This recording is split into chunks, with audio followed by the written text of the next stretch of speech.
name is Katerina Asenova and I'm from National High School for Ancient Languages and Cultures in Sofia, Bulgaria. Today I'll be representing you my essay, If I could travel back in time to one day in the ancient past, which would it be and why?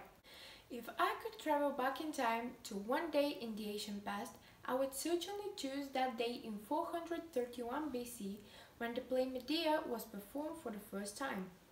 Some might find it strange why I have chosen to attend a cultural event rather than one of political and historical importance, such as Caesar's ascension for instance.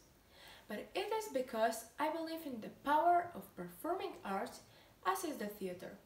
Moreover, I recognize such dramatic forms to be among the most significant achievements of ancient Greece, for we as human beings live through the stories we tell.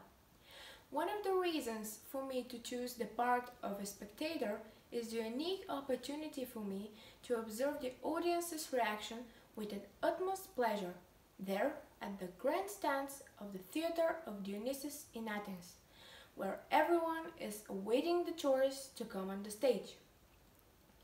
The theatre must have been filled to the brim with Athenians who had been supposedly paid to watch the play. From our standpoint, it is curious that one of the three contestants, it was Euripides who took the last place. Sophocles placed the second, and the winner was Euphorion, the son of Aeschylus. So there comes the question, is it quite by chance that Medea survived over the centuries, while the other two plays were lost in time?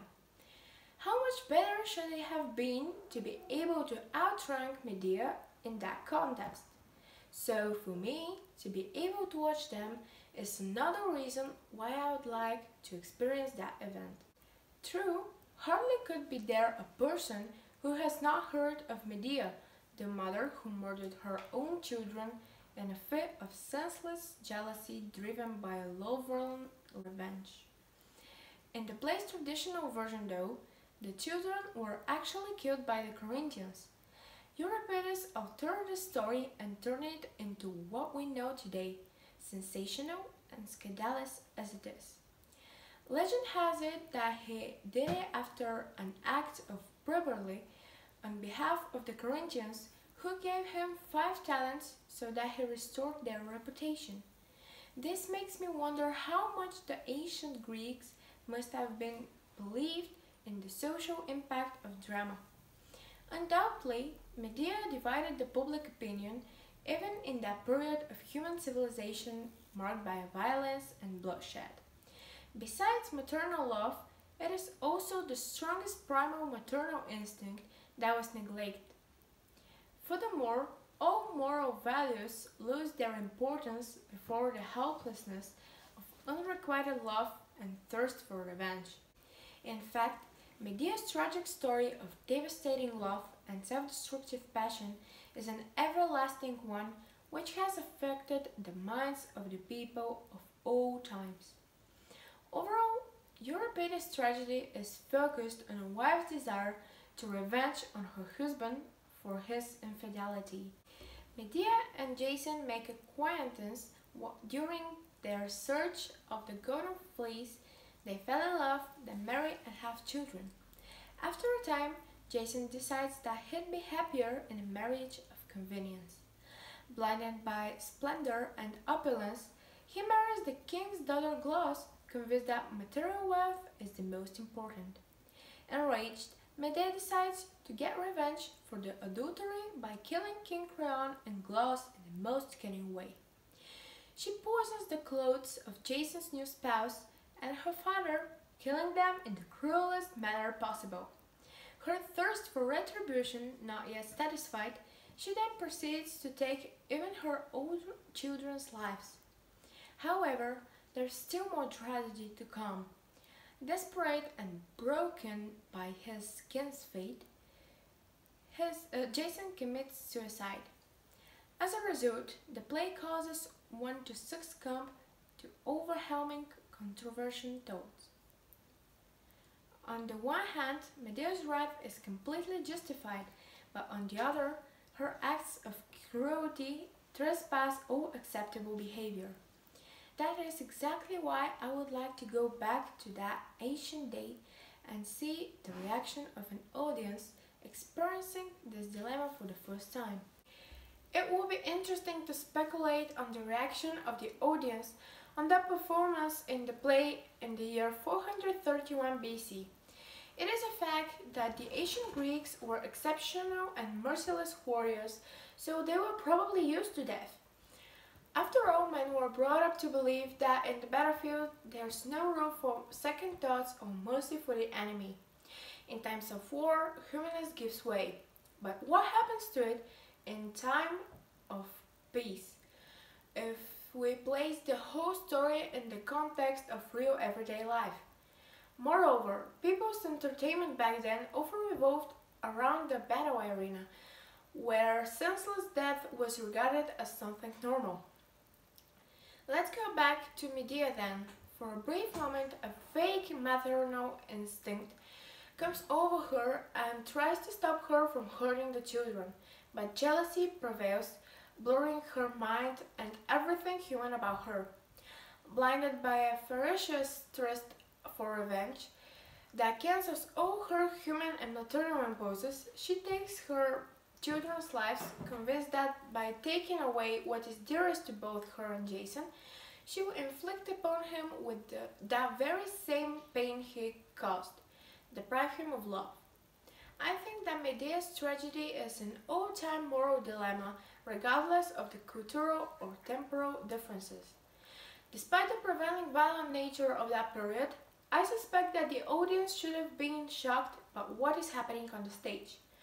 Consequently, Medea's wrath, combined with her exceptionally cunning, insidiousness and determination, was likely to divide the public. Still, I believe that even though such a lurid violence is likely to surpass the violent nature of that period, there might have been a fraction of spectators who would have been approved of or even supported Medea's actions.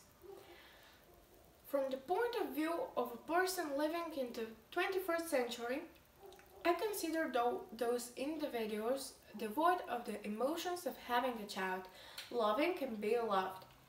Almost certainly though, the prevalent part of the audience condemns such a behavior, disapproving of the act of revenge and appalled by the sheer ruthlessness and senselessness it takes to commit a mass murder, regardless of the motives and reasons behind it. Strangely enough, the gods are ultimately in favor of Medea's deed.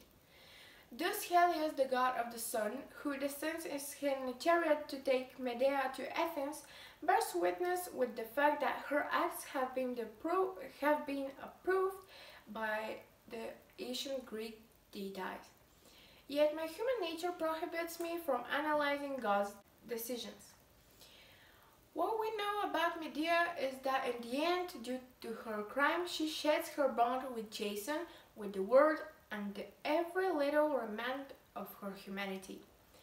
As a whole, Euripides' tragedy Medea manages to turn upside down the views of both ancient and modern societies and cast an entirely new light on the human nature too. Despite the routine cruelty to which the ancient Greeks were accustomed, the infanticide makes all empathy towards the heroine absolutely impossible. It is important to know that Medea is also the most frequently performed and interpreted play of the 20th century. Its story of love, both powerful and lethal, still affects people to this day.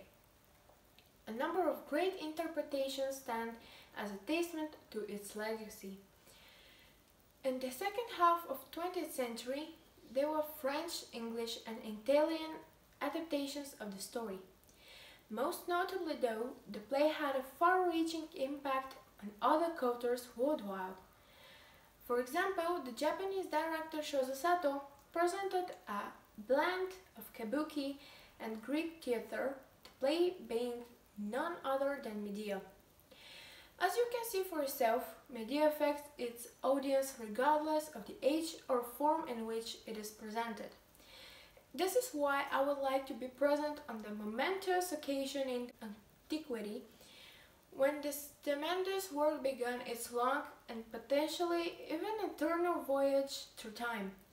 I chose a day which would take me back to the beginning of a great story, a story of love with all its passions and pains, a story about human emotion with its weaknesses and imperfections, a story illuminating the boundaries we are willing to cross in the name of love.